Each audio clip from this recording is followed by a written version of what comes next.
Welcome back, everyone. My name is Ben Weaver with the Music Connection Lesson Studio in Sycamore, Illinois.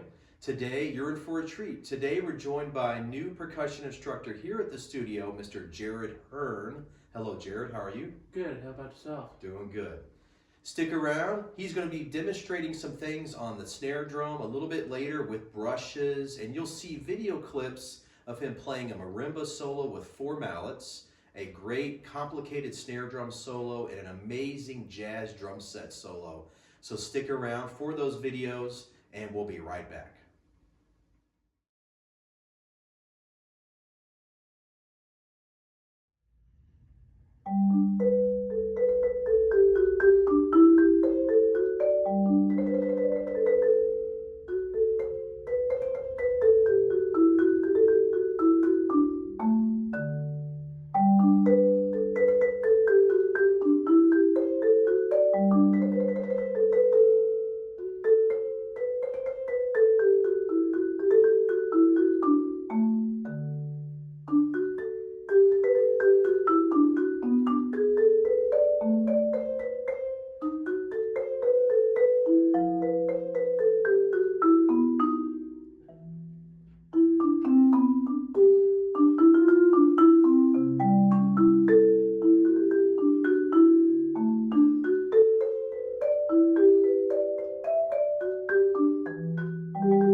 All right, welcome back. So let's go and get started, Jared. Can you share with our audience a little bit about your background? Where are you from, and what inspired you to get into music and choose music as a career? Yeah. So I was originally born in Peoria, Illinois, and for a Christmas present one year, I got like the Wii, and I just got Band Hero with that, and it kind of started with music through that. Um, the summer after that, I got started doing like percussion related stuff through one of the Peoria Park District summer band programs. And kind of once I got into 5th grade at Lindbergh Middle School the next year, I was interested in more of the percussion realm just because of like liking the rhythmic aspect of it, and also just noticed from my parents telling me too about me kind of having more of a rhythmic sense in music growing up. And the next year I moved to Metamora, Illinois, and that's when I got into more the jazz realm because they had more diversity of jazz, pep band, along with the classical band. They didn't have orchestra stuff as much as Peoria, but I got some of that. And then when I got into high school, I did more of like marching band, even got some steel band experience in, along with continuing with jazz. I actually wound up playing bass during high school. Oh, cool.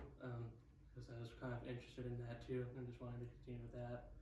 And kind of gotten like symphonic band and wind ensemble, and just gotten really involved with music at that point. And as a 16th birthday kind of surprise thing, my parents had organized like a jam session with like my music friends along with some of their friends too who were musical. Cool.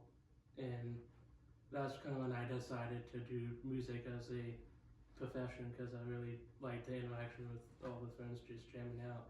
Yeah. And as I was looking into schools, I had gone into investigating like Wichita State and some more like schools in Missouri and Illinois, and wound up doing a double major at Wichita State doing percussion performance in jazz performance, and graduated in May of 2023 with a bachelor's degree in both. And then during the 23-24 school year, I was the grad teaching assistant, was involved with teaching some non-major lessons along with teaching a percussion methods class, and was kind of involved with playing for like wind ensemble, percussion ensemble, and like orchestra, and I also done in my time there like a new music ensemble and like jazz ensembles, combos, even like a Latin jazz thing. Wow, ensemble. that's great. And at least as I'm starting here at Northern Illinois with a master's degree, I was getting to like Afro-Cuban percussion class and a jazz ensemble, and just getting involved with like lessons and just starting to see about maybe doing things around the area. That's great. That's great. Well, you've heard a little bit about Jared's background. Stick around because he's going to be demonstrating some great brush technique on the snare drum. And we're going to be doing a little bit of a duet at the very end of the video using just brushes, which is very important for a jazz musician because it's a lighter sound.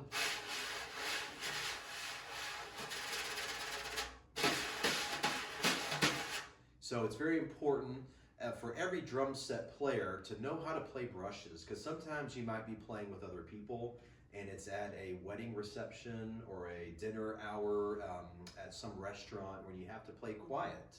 So brushes are very important. So stick around. We're definitely going to learn more about Jared's philosophy of teaching when it comes to teaching beginners or advanced players. And we're going to just learn more about his future plans. So we'll be right back.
So today we're going to basically continue learning about Jared's background as a musician and educator. And Jared, can you talk with us a little bit about your philosophy of teaching? What are some things that you always use in your private lessons or that you want to instill in every percussion student? Well, kind of my first thing whenever I get a new student, whether beginning, intermediate, or advanced, is just kind of getting some knowledge of the student, because I want to get a mindset of like where they're at, and just kind of getting some at least basics at the beginning, or if they're an intermediate player, maybe seeing where they're at the moment can maybe like tune in their technique more, and even like, let's say if a student is going to college or something, like how might I prepare them to go into college or something, or even as like an adult, or just in first time and everything. So That's great. That's great. Yeah, it's really important for those that are watching to make sure that you come prepared, so the instructor can really help you the most.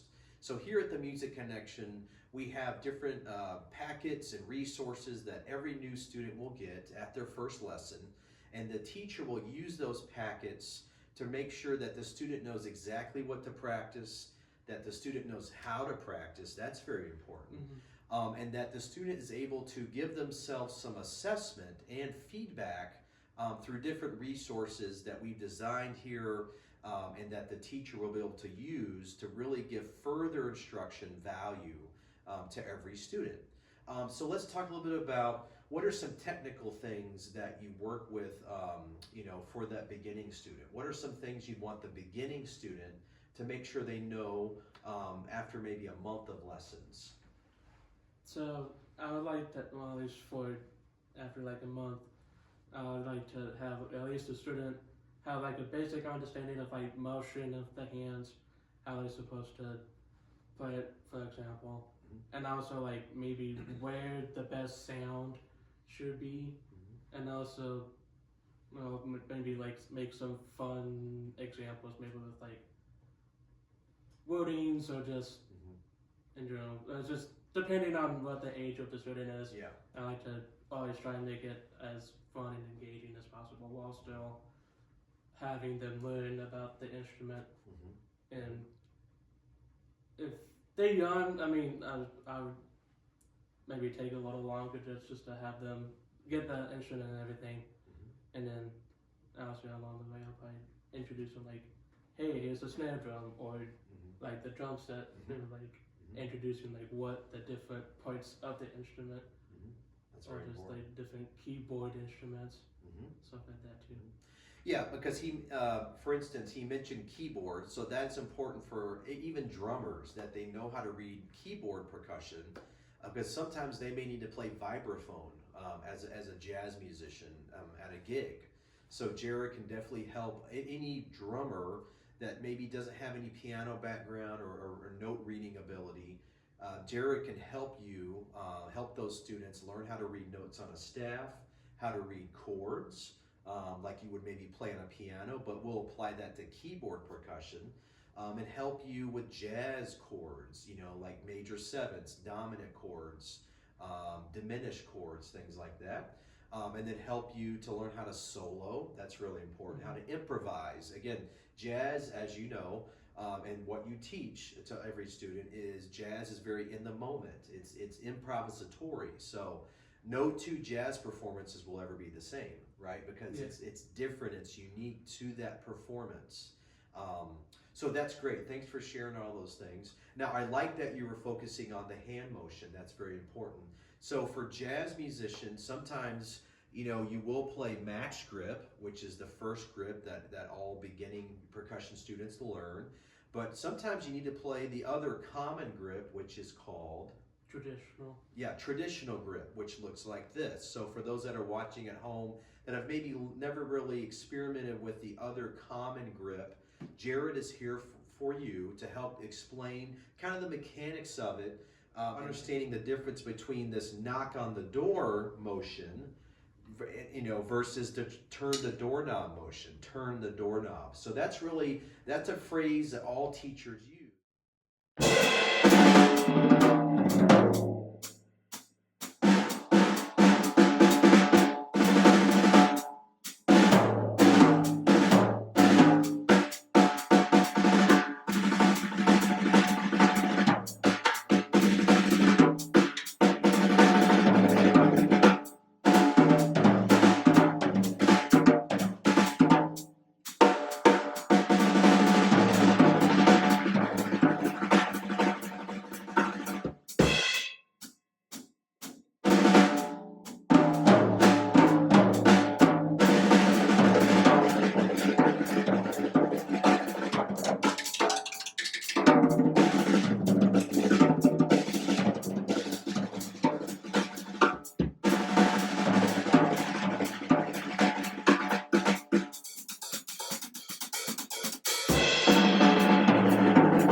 So as a jazz drummer, what are some things that you use in your jazz vocabulary? Well, sometimes I use like recordings, for example. I have transcribed like solos either from like Max Welch or Art Blakey, Philly Joe Jones or Bill Stewart, and with all those drummers, it's like they each have their own different stylistic touch to the drum set. Yep. And sometimes I use books for like example, Ted Reed's The Syncopation, or John Wiley's The Art of Bop Drumming, or even like the Which one is it? the gray covered book. Which one? The gray covered. Stick control. Yeah, stick control. Stick control. Yeah. There's so many books. Yeah, there's so many books I've used over the years. Yeah. George Lawrence Stone. Yeah. That's great. Now, I also want to make sure that everybody that's watching knows the importance of rudiments. So there's 40 Percussive Art Society rudiments. It goes back to the 13, the NARD 13, and moves on, beyond that up to the 40. Then there's a bunch of hybrids for any drum corps, marching band fanatics out there. There's all those kind of hybrid rudiments that you can use on drum set and snare. As a jazz drummer, do you have any common rudiments that you use on kind of a weekly, daily basis for your gigs, for your practice sessions? Yeah, so I use kind of like flams. I use kind of like forms of triplets, kind of like Butter McHugh's, or like Swiss Army triplet kind of form a little bit. At least it's like soloistic wise too. I always try to think more melodically so sometimes I use like the melody of a song to incorporate what I'm doing in my solo, and I also use like whools and like drags or roughs, the same thing, but people can say both and mean the same thing. Yeah, so that's great. Yeah, the rudiment, some people don't focus a lot on rudiments, and it may limit their vocabulary on the drums, right? Yeah. Just doing things like you talked about, drag roughs, like Philly Joe stuff, very very important. For those that are watching,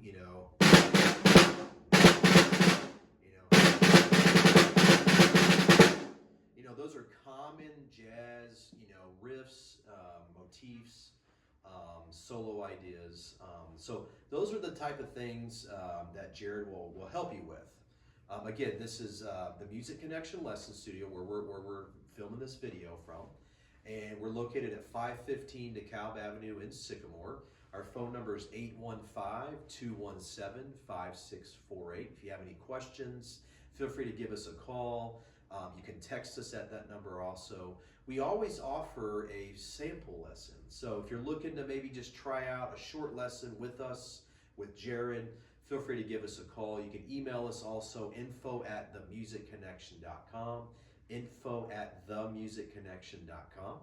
You can sign up for lessons on our website, www.themusicconnection.com. You'll be able to read more about Jared on his bio and see some performance clips on our website. And in this video, like I said earlier, make sure you tune in at the end of the video or throughout this video to see some marimba performance from Jared, some orchestral snare performance from Jared, and a great Art Blakey transcription on the jazz drum set. Can you talk, before we go, can you talk a little bit about that Art Blakey solo that you performed in the video? What did it take to play that solo transcription? Yeah, so it's Art Blakey's always on Hate Mowgli's song, This I Dig of You. At least it took, first I was like listening to it because it takes a lot of listening to get exactly what he was doing, because obviously the audio wasn't as equipped as it is now. Yeah. And of course, once I obviously listened to it, trying to figure out on my own before writing it down, and then obviously practicing on my own method, it usually takes a lot of practice. And I think even in the recording too, it kind of speeds up a little bit. Yeah. Because it, obviously, as humans, we obviously Right. sometimes flesh, but Yeah, we're not robots. so obviously like obviously getting the grooming aspect of obviously his own technique as well as try to make it my own as well. That's great. Aspect of it. Yeah. And for those that are watching, transcribing solos is very important for your development, your growth as a musician. There are obviously several resources on the internet where people have already transcribed it and done kind of the hard work for us. And that's a great way to just kind of get into the mind of that famous jazz musician who happens to play drums, like Art Blakey. You mentioned Max Roach earlier. There's a million great jazz drummers out there. So for those that are watching, I encourage you to get into the habit of transcribing yourself, and getting a piece of manuscript paper, listening to the solo, writing out kind of the parameters of it, major points in the solo, and then going back and trying it and figuring out what rhythms were being played, what toms were playing, what cymbals were being played. And then you're going to be a better, more kind of engaged musician, right? Mm-hmm. When you go out to play yourself with other musicians, you'll probably remember what you transcribed, and then you can use that in your own playing, and you're going to contribute more to that moment in time, right? In that song, in that solo. And Jared has a great background as a musician, as an educator, and Jared is here to help those learn how to be a good transcriber and to really develop your skills. So stick around. We've got a few more things in store. We'll be right back.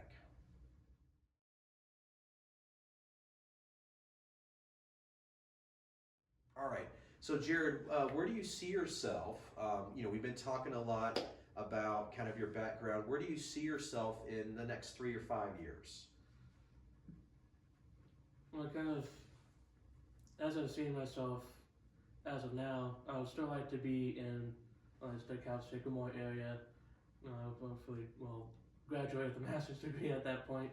Mm-hmm. I just still be teaching and performing in the area. I've also had the interests in more of the audio, kind of technical side of recording, not just with performing, but also what's the aspect of a DAW, a digital audio workstation, or getting more technical. Yeah. And I've also had an interest in kind of woodworking and eventually doing a drum, making drums and stuff like that. Manufacturing, wow. Yeah, percussion items. Yeah. That's great, wow. And it's just, to be creative with that. Yeah, that's great, And also just being involved in the area. That's great. Yeah. Into the community. Yeah. That's wonderful. Teaching, performing, manufacturing, that's great. Yeah. Yeah. Thanks so much, Jared. It was great to have you on our show today. And really, I'm thankful for your time here coming in today and sharing your background and sharing your future goals and your teaching philosophy. Mm-hmm. So before we go, let's do a little bit of a brush jam, okay? Yeah. So thanks again, folks, for tuning in today. My name's Ben Weaver with the Music Connection here in Sycamore, Illinois.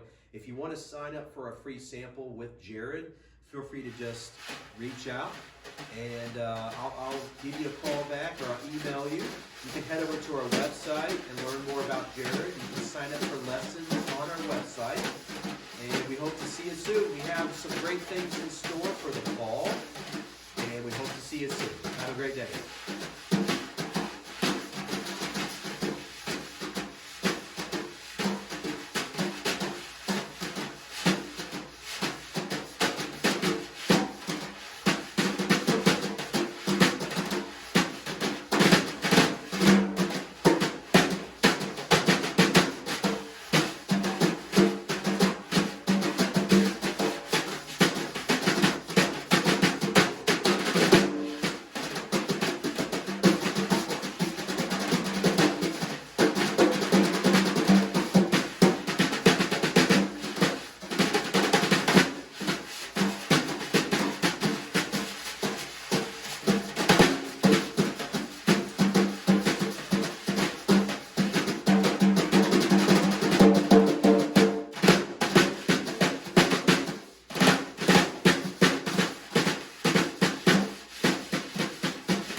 Good job, man. Good Yeah. job. That was great. That was great. Thank you. We'll see you next time. Thank you for tuning in.